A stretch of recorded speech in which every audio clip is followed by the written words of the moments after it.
Okay, so get this. Today we're diving into a world where willpower is like actual currency. Literally fueling their society. Yeah, we're talking about James Islington's The Will of the Many, and let me tell you, it's a wild ride. We always talk about power dynamics, right? Right. Well, Islington takes it to a whole other level, imagining what happens when human willpower becomes something you can, like, measure and control. And exploit. The lessons prison scenes, they're brutal. Islington introduces these devices called sappers that drain the will right out of the prisoners. It's chilling, right? Makes you think about the ethical lines we'd cross if we could actually harness something like willpower. So, to understand this world, we got to talk about the Katanen. The dominant social group, they're the ones who can tap into and control will, making it the bedrock of their hierarchy. Exactly. And within the Katanen, you've got these tiers, each with a different level of power. At the bottom, you have the octavi. They're basically forced to give up their will to those above them. It's like being taxed not on your income, but on your very capacity to act. Whoa! Then you've got the quinti, the elite, reaping the benefits of this system. But sitting at the very top, shrouded in mystery, is the princeps. We only catch glimpses of their influence in this first part, particularly in how will is controlled and channeled throughout society. Right, and that's where the technology comes in. It's not just magic and swords. Islington dreams up these crazy devices like the Transvex. Picture this. Trains powered by willpower. High-speed trains at that. It hints at just how advanced their technology is, all thanks to this ability to harness will. But even with all this, there's this underlying tension, a sense that something's not quite right within the Katanen ranks. And that's where our protagonist, Vys, comes in. Vys. He starts in Lotta's prison, but he's not your typical prisoner. He's resourceful, resilient, constantly trying to learn and adapt, like when he bribes his way into the prison library. He's hungry for knowledge, right? Yeah. It's like he's searching for a way out, not just physically, but mentally, too. Remember his conversations with the warden, Rolf? Definitely. He's grappling with the system that imprisons him, trying to understand its intricacies. And then, boom, enter Hospius, this mysterious Sextus. Now, remember those Katanen tiers. Sextus is high up there. So why would someone like that be interested in Vys? Good question. And it only gets more complicated when Hospius orchestrates Vys's escape from prison. But instead of freedom, Vys is taken to the academy. The academy. Sounds prestigious, right? But as Vess quickly learns, it's more like a den of vipers. Cutthroat competition, whispers of sabotage, an undercurrent of something darker at play. It's a whole new level of intrigue, and poor Vys is thrown right into the thick of it. Talk about a crash course. He's thrown into blindfolded combat training by his instructor, Lanistia. He's underestimated by his peers, many of whom come from privilege.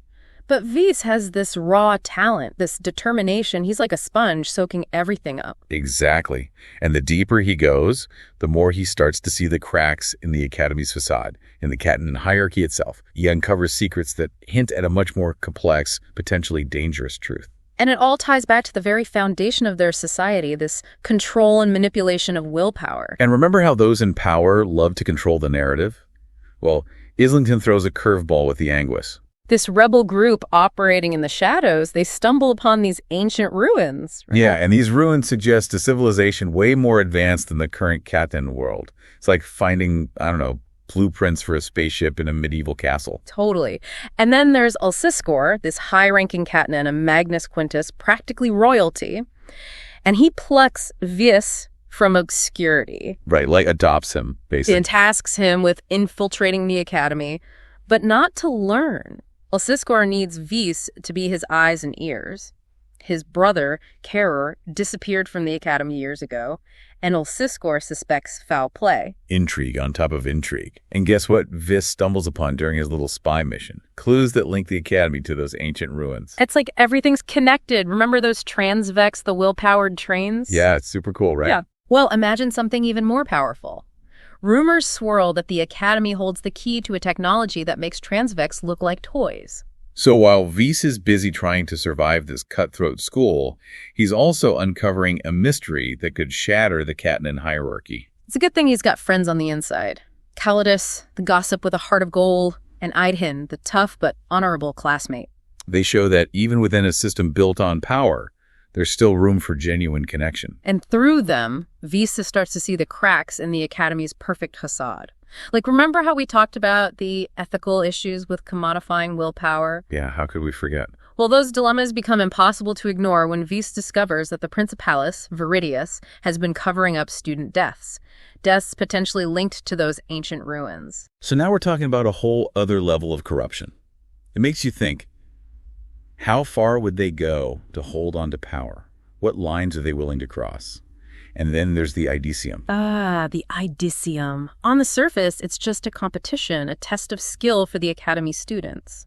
But beneath the surface, It exposes the ruthlessness at the heart of the Ketenan hierarchy. Students are forced to compete, to betray, even to potentially harm each other. all to prove their worth. And guess who finds himself in an alliance with Iqua, this cunning and ambitious student who's playing to win at all costs? Our boy Vyse, stuck between a rock and a hard place. Does he play Iqua's game, or does he stick to his principles, knowing it could cost him everything? Talk about a dilemma. And just when you think it can't get any more intense, we learn that the Anguas have a weapon. A weapon that could disrupt the Ketenan's control over will. Talk about a game changer. Right. It's like those moments in history when a new technology emerges and threatens to topple empires. Exactly. And our protagonist, Vyse, is caught right in the middle. Does he side with the system that imprisoned him, or does he risk everything to support a rebellion that could lead to chaos? And as if that decision wasn't hard enough, Vyse learns something huge about himself, like life-altering, earth-shattering huge.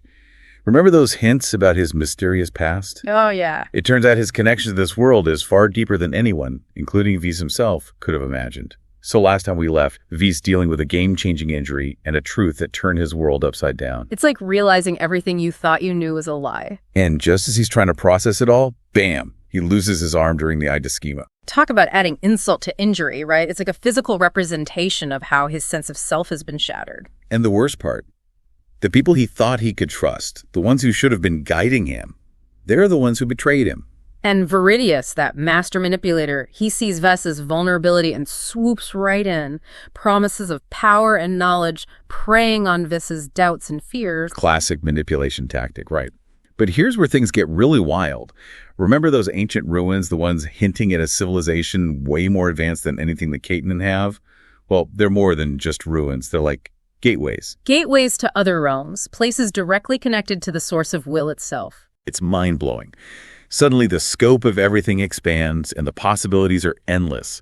But these realms, they're not empty. There are these ancient beings, forces of incredible power, who've been waiting for someone like Vyse to come along. And Vyse, always hungry for knowledge, stumbles right into their path.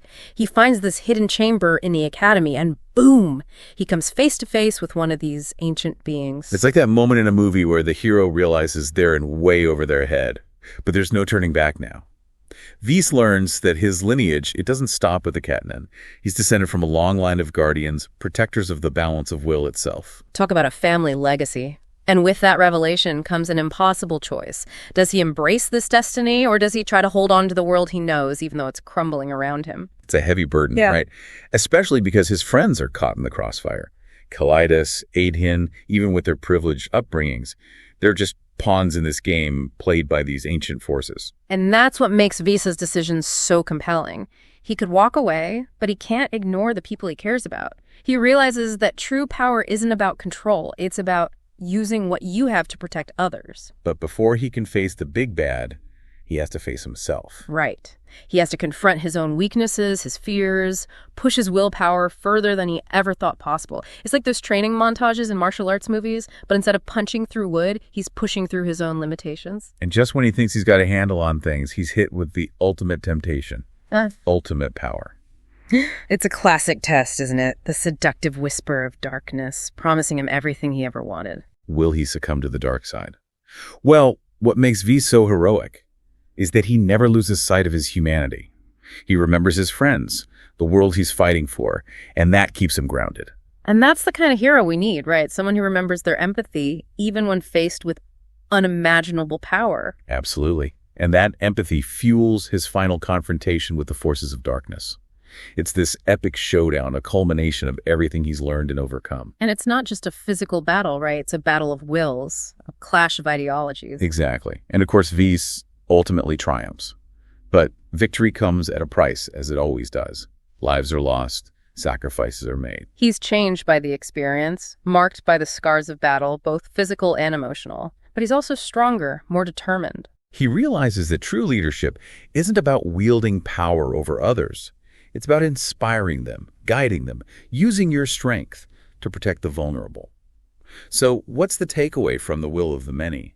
It's not just a fantasy epic. It's a reflection on what it means to be human, especially in a world obsessed with power and control. It makes you question the choices we make, the sacrifices we're willing to make, and the kind of world we want to create.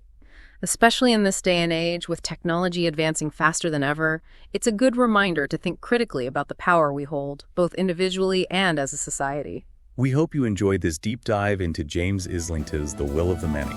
It's a story that stays with you long after you finish the last page, prompting you to think about your own relationship with power, your values, and the kind of world you want to leave behind. Thanks for listening.